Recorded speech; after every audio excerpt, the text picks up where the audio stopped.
레인 테라퓨틱스는 희귀 폐질환과 섬유화 질환 치료제를 개발하는 임상단계 바이오테크 기업이다. 현재 이 회사는 상업화된 제품이 없고 대부분의 자원이 신약 후보물질 연구에 집중되어 있다. 주요 파이프라인은 LTI-03과 LTI-01로 특히 LTI-03은 특발성 폐섬유증 치료를 목표로 하는 흡입형 펩타이드 약물이다. 회사는 2025년 초 에일러란 세러퓨틱스에서 사명을 변경하며 새로운 정체성을 확립했고 같은 시기 나스닥 티커를 RNTX로 바꿔 상장 구조를 재정비했다. 최근에는 2천만 달러 수준의 자금 조달 계약을 체결하면서 향후 임상시험과 운영자금 확보를 위한 재무적 기반을 다지고 있다. 레인 테라퓨틱스의 핵심 파이프라인은 LTI-03으로 이 약물은 특발성 폐섬유증을 타깃으로 한다. 과거 미국 식품의약국으로부터 임상보류 판정을 받았으나 2025년 11월에 해제되며 다시 임상 이상으로 진입할 수 있게 됐다. 동시에 유럽에서도 동일 적응증에 대한 임상 이상 승인을 받아 글로벌 임상 개발이 재개됐다. 또 다른 후보물질인 LTI-01은 흉막유착과 같은 희귀질환을 대상으로 전임상 단계에서 검증 중이다. 회사는 기존 치료제와 차별화된 흡입형 펩타이드 제형 기술을 통해 퍼스트 인 클래스 신약을 개발하겠다는 목표를 세우고 있다. 레인 테라퓨틱스의 재무 상태를 보면 여전히 적자 구조를 벗어나지 못하고 있다. 2024년 말 기준 현금성 자산은 약 1천만 달러 중반대로 연구개발비 증가로 전년 대비 감소했다. 같은 분기 순손실은 약 4천만 달러 수준으로 손상차액 등 비현금성 비용이 포함된 결과다. 회사는 2025년 중반에 자금 조달 계약을 체결해 일부 유동성을 확보했지만 이는 임상비용과 운영비용을 충당하기엔 제한적이다. 따라서 추가적인 자금 유입이 필요하며 이 과정에서 주식 발행에 따른 희석 리스크가 상존한다. 현재 회사의 가장 큰 호재는 FDA 임상보류 해제 소식이다. 이 결정으로 인해 LTI-03의 임상 이상 시험이 본격적으로 재개될 수 있게 됐으며 시장에서는 이를 의미 있는 전환점으로 평가하고 있다. 희귀질환 중 하나인 특발성 폐섬유증은 치료제가 매우 제한적이기 때문에 새로운 약물이 등장할 경우 시장 파급력이 크다. 글로벌 폐섬유증 치료 시장은 향후 수십억 규모로 성장할 것으로 예상되며 이 분야에 진입할 수 있는 몇 안 되는 후보 중 하나로 평가된다. 자금 조달 성공과 함께 이러한 임상 모멘텀은 단기적으로 주가에 긍정적 영향을 줄 수 있다.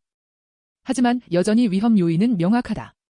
임상 이상은 이제 막 재개 단계에 있으며 실제 환자 등록과 데이터 수집까지는 시간이 많이 필요하다. 또한 과거 임상보류 이력이 있다는 점은 안전성과 효능에 대한 불확실성을 남긴다. 회사의 재무 구조는 취약하고 현금 소진 속도는 빠르다. 향후 자금이 소진될 경우 추가 발행이나 투자 유치가 불가피하며 그 과정에서 주식 가치가 희석될 가능성이 있다. 주가 변동성도 상당히 크기 때문에 단기 이벤트에 따라 급등락이 반복될 수 있다. 레인 테라퓨틱스가 겨냥하는 IPF 시장은 이미 글로벌 제약사들이 경쟁하고 있다. 로슈나 베링거 인게라임과 같은 대형 기업들이 오랜 기간 치료제를 개발해왔지만 여전히 완전한 치료제는 없다. 레인 테라퓨틱스는 펩타이드 기반 흡입제라는 새로운 형태의 접근 방식을 택해 차별화를 시도하고 있다. 만약 임상에서 유의미한 결과를 얻는다면 희귀질환 치료제 특유의 프리미엄을 받을 수 있을 것이다. 그러나 실패할 경우 기업 가치가 단기간에 무너질 수 있다는 점에서 매우 높은 리스크가 따른다. 현재 기업의 가치는 매출이나 이익이 아니라 임상 진전 가능성에 의해 결정된다. 따라서 향후 임상 결과가 투자 판단의 핵심이다. 미국과 유럽에서 진행될 이상 환자 등록 속도, 초기 안전성 결과, 중간 데이터 공개 시점이 주가의 주요 촉매로 작용할 것이다. 자금 소진을 최소화하면서 이 과정을 무리 없이 수행해야만 시장 신뢰를 회복할 수 있다. 반면 임상 데이터가 부정적으로 나오거나 일정이 지연될 경우 주가 하락 위험은 극단적으로 커진다. 투자자는 레인 테라퓨틱스를 평가할 때 몇 가지 핵심 항목을 점검해야 한다. 임상 이상 일정과 환자 모집 현황, 운영 자금의 잔여 기간, 추가 자금 조달 계획이 가장 우선이다. 또한 신규 발행 구조와 희석 리스크, FDA 및 유럽 규제 절차의 진행 상황도 꼼꼼히 살펴야 한다. 경쟁사의 임상 속도와 비교해 상대적 우위를 확보할 수 있는지도 중요한 판단 기준이다. 마지막으로 경영진이 임상 개발 경험을 충분히 보유하고 있는지, 전략적 제휴를 유도할 수 있는 역량이 있는지 검토해야 한다. 레인 테라퓨틱스는 환경 분야와 직접적인 연관은 없지만 희귀질환 치료제 개발이라는 사회적 가치를 지닌다. ESG 관점에서는 사회적 임팩트를 창출하는 기업으로 볼 수 있다.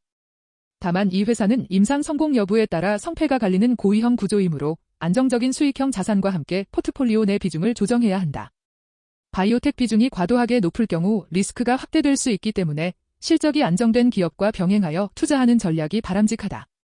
종합적으로 볼 때 레인 테라퓨틱스는 희귀질환 임상 재개라는 호재를 기반으로 단기 모멘텀을 확보했지만 임상 초기 단계의 불확실성이 크다. 자금 확보와 임상 성공이 기업의 생존과 직결되며 어느 한쪽이라도 지연되면 시장 신뢰를 잃을 수 있다. 반대로 임상에서 긍정적인 데이터를 확보할 경우 기업 가치는 단기간에 폭발적으로 상승할 수 있다. 따라서 이 종목은 고위험 고수익 성향의 투자 대상으로 임상 데이터 공개 일정과 자금 흐름을 지속적으로 추적하면서 대응하는 전략이 필요하다.